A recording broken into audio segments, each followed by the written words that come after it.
السلام عليكم ورحمة الله وبركاته. طلاب الصف السادس الابتدائي.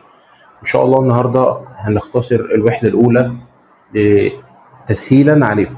إن شاء الله شرح أول وحدة، وإن شاء الله الحصة الجاية هنعمل حل تمارين الوحدة الأولى كلها. طيب تعالوا كده نبدأ من غير ما نضيع وقت. وأول وحدة عندي وحدة سهلة وجميلة جدا، أغلبيتها واخدها السنين اللي فاتت. هي أول بس درس، وهو عندنا اسمه قابلية القسمة. تعالى كده مع بعض نشوف ايه هو قابلية القسمة. يعني ايه يا مستر قابلية القسمة؟ قال لك قابلية القسمة دي يا شباب، يعني بيقول لك ان العدد بيقبل القسمة لو كان العدد الباقي بتاعه صفر. يعني ايه يا مستر؟ مش فاهم. واحدة واحدة يا شباب. انا لو عندي عدد زي دوت 8 على 2 بتساوي كام؟ 8 على 2 يا مستر 2 في 4 ب8، يبقى 8 على 2 ب4. هل بقى في هنا باقي؟ هل في باقي؟ لا، مفيش باقي. 8 على 2 ب4. يبقى احنا كده هنقول ان ال8 بتقبل القسم على ال2. ال8 بتقبل القسم على ال2. طيب افرض عدد زي 10 على ال5. 10 على 5، 5 في 2 ب10، يبقى 10 على 5 فيها ال2. يبقى احنا كده نقول ان ال10 بتقبل القسم على ال2. ال10 بتقبل القسم على ال5 عشان فيها 2 ومفيش باقي. طب افرض جالي 13 على ال6. لا يا مستر، 6 في 1 ب6، 6 في 2 ب12، 6 في 3 ب18. يعني العدد دوت مش موجود في جدول ضرب 6، فانا هنزل مره فهتبقى 12. 12 على 6 فيها الاثنين، 2 في 6 ب 12. طيب احنا نزلنا كام مره؟ يبقى الباقي كام بقى يا شباب؟ الباقي واحد. الباقي واحد.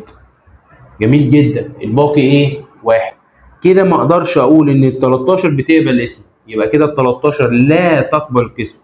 ليه يا مستر؟ عشان هنا بقى فيه باقي. هنا بقى فيه باقي. فطبعا يا شباب احنا مش هنعمل كل ده مع المسائل. امال هنعمل ايه يا مستر؟ قال لك احنا عندنا قواعد لقابليه القسمه. قواعد قابليه القسمه. هناخد كام عدد نعرف امتى العدد ده بيقبل عليهم. اي عدد في الدنيا امتى بيقبل عليهم. يعني انا عندي اول عدد هو الاثنين. اول عدد اللي ايه؟ الاثنين. قال لك امتى العدد يقبل على الاثنين؟ قال لك هتبص على احاده. تبص على احاده.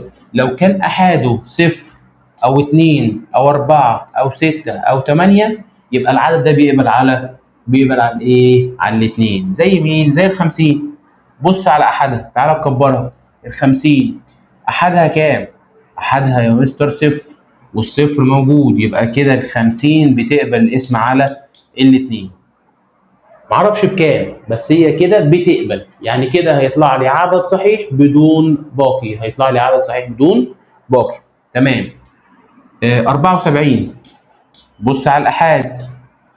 الآحاد بتاعه 4. الأربعة بتقبل على الاثنين أو موجودة في الأعداد اللي احنا قلناها. يا مستر، يبقى ال 74 بتقبل على الاثنين. 816.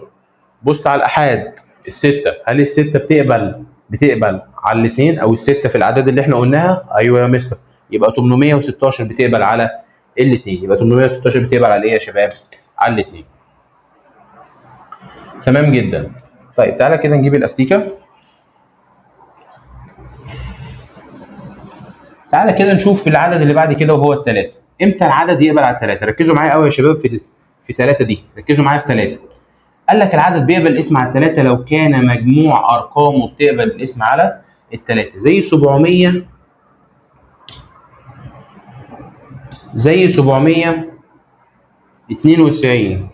792. قال لك بتقبل اسم على الثلاثه اذا كان مجموع ارقامه. اذا كان مجموع ارقامه بيقبل الاسم على الثلاثه. اذا كان مجموع ارقامه بيقبل الاسم على الثلاثه. يعني ايه مجموع ارقام يا مستر؟ يعني انا عندي 792 هنجمع الارقام بتاعتها. هنجمع الارقام ايه بتاعتها؟ يعني السبعه زائد التسعه زائد الاثنين هيساوي كام؟ 7 زائد 9 16. 16 زائد 2 18. هل ال 18 موجودة في جدول ضرب 3؟ أيوه يا مستر، 3 في 6. يعني ال 18 بتقبل على الثلاثة. يبقى العدد دوت كله بيقبل على الثلاثة. يبقى العدد ده كله بيقبل على ايه؟ على الثلاثه. يبقى 792 بتقبل على الثلاثه. يبقى كده يا شباب امتى العدد بيقبل اسم على الثلاثه؟ اذا كان مجموع ارقامه بيقبل اسم على الثلاثه. جميل جدا يا مستر. طيب تعالى كده نشوف، بقيه الاعداد. قال لك امتى العدد يقبل على الاربعه؟ قال لك العدد يقبل على الاربعه اذا كان الاحاد والعشرات بتقبل اسم على الاربعه، يعني من مضاعفات الاربعه، زي ال 216. بص على الاحاد والعشرات، هل الاحاد والعشرات موجوده في جدول ضرب اربعه؟ ايوه يا مستر، يبقى كده 216 كلها بتقبل على الايه؟ على الاربعه، بتقبل على الاربعه. طب امتى العدد يقبل على الخمسه؟ قال لك اذا كان احاده صفر او خمسه، زي 50 احادها صفر يبقى كده بيقبل الاسم على الخمسه، زي ال 135 الاحاد بتاعها بيقبل على الخمسه. يبقى دوت كده بيقبل امتى على الخمسه؟ لما كان احاده صفر او خمسه. طيب رقم 6، امتى العدد يقبل على السته؟ قال لك لازم شرطين يتحققوا، يكون بيقبل على الاثنين وعلى الثلاثه. بيقبل على الاثنين وعلى الثلاثه، زي ال 72 بتقبل على الاثنين. اه يا مستر، احادها 2. بتقبل على الثلاثة، اجمع ارقامه 7 زائد 2 9، يبقى بيقبل على الايه؟ على الثلاثة. يبقى دوت العدد ده بيقبل على الاثنين وعلى الثلاثة، يبقى بيقبل كمان على الستة، بيقبل كمان على الستة. طب امتى يقبل على العشرة؟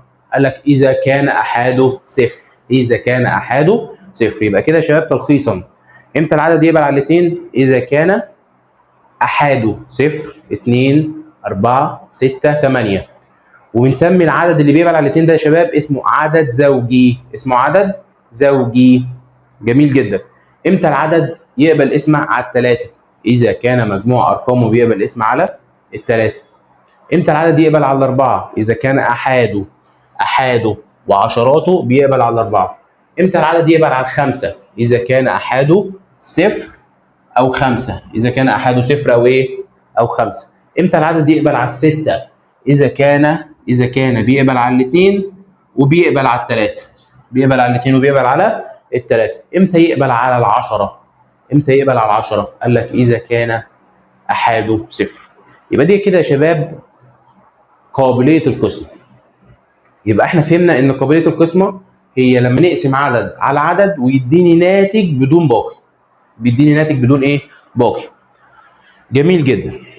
ده كده يا شباب اول درس في الوحده الاولى. مش عايزين نطول عليكم، احنا ايه درس سهل وبسيط، ان شاء الله هنكمل بقيه الوحده في الفيديو الجاي باذن الله. والسلام عليكم ورحمه الله وبركاته.